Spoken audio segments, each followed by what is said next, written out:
The first bad Godot habit that you need to break is getting parent nodes or getting nodes with a reverse path. So let me show you what I mean and how I would do it instead. I have a player scene here which has some very basic health manipulation code. Whenever I click enter, it will damage the player, and whenever the health changes, it will emit a health changed signal with the new value. Inside of the scene, I also have a health bar object which needs to react to when the health is changed. So all I'm doing is making an onReady reference to the player and connecting to the health changed signal from the ready function. It looks something like this.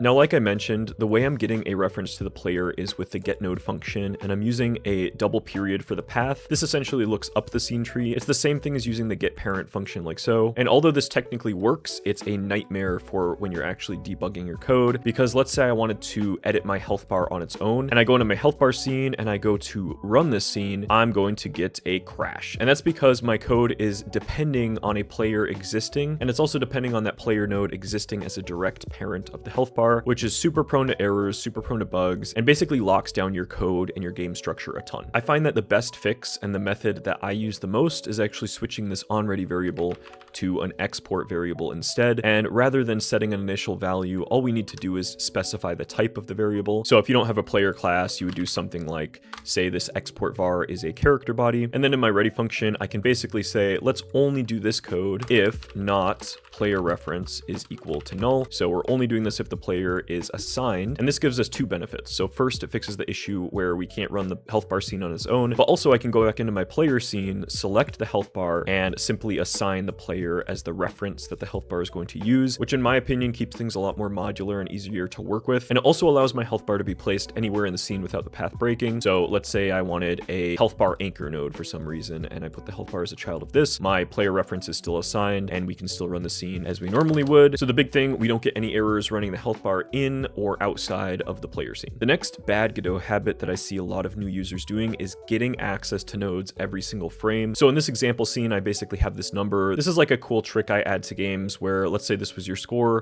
Increasing it essentially interpolates the value, like smoothly moves the value to the target. So you get this cool like animated number effect. And it's really good for like keeping score or like showing how many coins you have. Basically how this works is whenever my coins changes, I make a tween to interpolate my animated coins to the real coins value. But the main section you should be worried about is whenever my animated coins switches, which is like the number that you're seeing on the label, it will get access to my label and update the text to a string of the animated coins value. Now the key thing to note here is I am updating a value of my label a lot, and every time I update it, I use this $sign, which gets access to the node. That's essentially calling the getNode function every single time we need to update the text. Anytime you're updating a property or calling a method on a node in quick succession or consistently across multiple frames, it's horrible practice to be using this $sign and getting access to the node every single time. So again, I see this bad habit literally everywhere, and the best way to fix it is simply storing the reference to your label beforehand. So what I can do is make a new onReady variable. I'll just call this label, and I will set it equal to my label node by dragging it in here. This way we only get the label once when the game starts, and now down here, whenever I update the property, which this is going to happen a lot, I can remove the $sign and simply update the text of my label variable, which is just a reference. And this way, internally, we aren't calling that getNode function constantly. Now, the next kind of bad habit that I see a lot of people doing is completely over-optimizing systems from the get-go, even if you're not sure they're going to make it into the final game. And I just want to say that it is fine to cut corners. So I'll elaborate on that in a second here. But for example, I just added this coin pickup system to my game. So whenever you kill an enemy, they're going to drop a bunch of coins that you can pick up. So even though I probably have way too many area 2Ds in my game now, and this code is kind of messy, I was very intentional with, hey, I want to get this feature in the game. And that is a completely fine thing to do as long as your code stays modular and disconnected from the rest of your game. Now, the reason I say this is because it's better to have a finished project and a game that you can play rather than a super optimized coin instantiation simulator. But that being said, you don't want your game to end up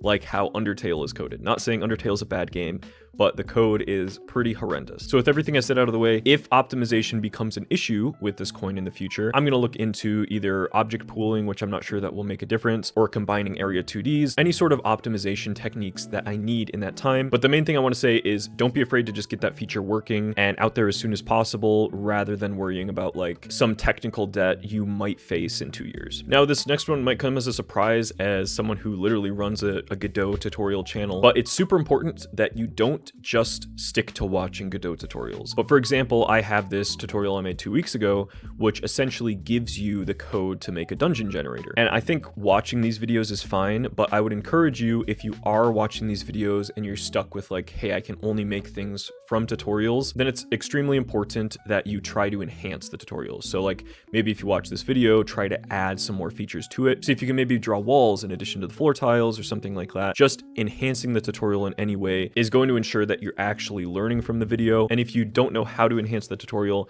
then that means you either need to watch it again or go straight to the docs and try to learn what the video is actually talking about. Now, the next big thing that I actually struggled with a lot when I started game dev is neglecting like popular game programming patterns. So I remember like when I started using Game Maker Studio years and years ago, I would see videos on like state machines and I would think to myself, I don't know why I did this, but I would be like, oh, that looks like too complicated. I don't want to spend the time learning that. I can get away with, you know, not knowing how a state machine works. And that is such a bad mindset to have for, I mean, realistically anything, but I think it matters 1,000 times more in game development because there are so many different things to learn. You kind of have to always have an open mind, like ready to take in information. So it could just be me, but if you are a beginner or you've been doing it for a while and are just refusing to learn those new patterns, I would just recommend setting aside a couple hours to start looking through the patterns and realizing what you're missing. A great place to start is actually this book, super nice. It's the Game Programming Patterns book, and I'm pretty sure you can read the whole thing online for free, but it's really nice to have a physical copy. And it just has so many like useful programming patterns for game dev. So back into Godot, another common thing I see is people not using static typing. And static typing has kind of gotten a wave of popularity in 2025, but I want to continue that by pushing it even further. Static typing is telling Godot what the type of a variable or a function is. So as a human, I'm looking at my variables right now and I know, hey, health is 100, so it must be an integer. Player name is hero, so it must be a string. But Godot doesn't actually know this. And that's because in GDScript, a variable can change its type. So if I went like into the ready function, I could basically print out my player's name. And after I print it the first time, let me set player name equal to 890, which is clearly an integer. So you might think that can't work because player name is a string, and you'd actually be wrong because that can work.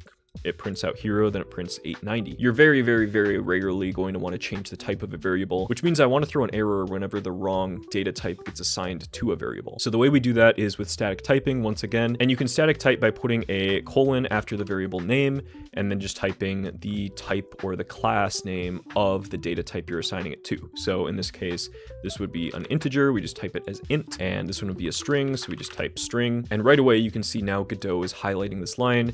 It says that player name is a string, so we can't assign it equal to a number. And this helps in so many different areas. I mean, it keeps your code a lot cleaner, a lot easier to read. It gives you errors as you're editing, also during gameplay. You're also going to get auto completion, which everybody loves. Now, this obviously works for any class, so even your custom classes you define. But you can also statically type for arguments and function return types. So you can see my heal function here.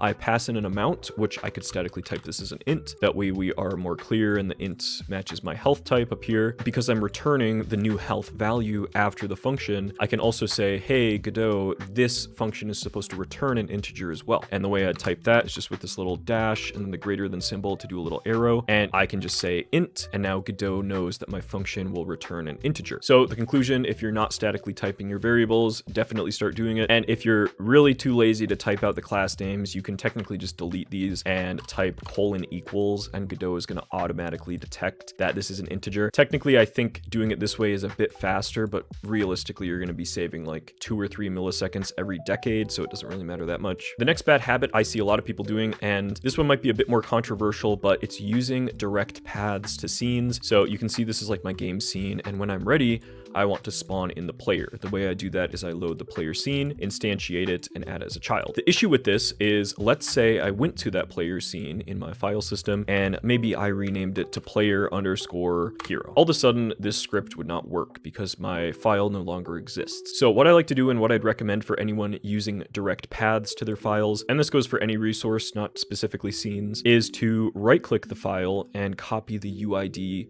rather than the path. And by pasting the UID inside of here, we now have the unique identifier for the file, which means if I rename the file, if I move the file somewhere else, Godot is always going to know exactly where it's located because it's using its unique identifier. So that fixes our code. It is a little harder to read, like I don't exactly know what this is, which is why I'd also recommend implementing another pattern. And I'm not going to go into it in this video, but I will put the card if you want to watch that video next. It goes over a really helpful pattern for actually managing a UID system. Now, the next bad habit that unfortunately I think a lot of you guys have is not using version control in your games. If you don't know, version control stores every version your game has ever been in on GitHub or GitLab or whatever you choose as a location to push it to. But in essence, you're backing up your entire game and every version your game has ever been in. So let's say your PC crashes or you lose your work somehow, you know everything is backed up and saved. It's genuinely the best thing you can do as a game developer, and it saves you so much stress. You just need to start using version control if you aren't. It's so easy to set up. It's completely free. I have a probably outdated video that'll be in the card right here. I think that's the right side. But directly after this video, you need to research version control if you are not using it. Anyways, that's it for this video. I feel like the direction of it kind of got a bit convoluted towards the end, but that's okay. So I wanted to give a shout out to all the channel members. Thank you guys so much for supporting the channel, and exclusive shout outs go to Jar Larks and Randall Lassini this week. If you want to support the channel, you can check out the links in the description, and I also have links to like the Discord server and some other things in there if you want to check it out. But thank you so much for watching the video if you made it all the way to the end. Hope you guys have a great rest of your week, and I will see you guys in the next one. Bye.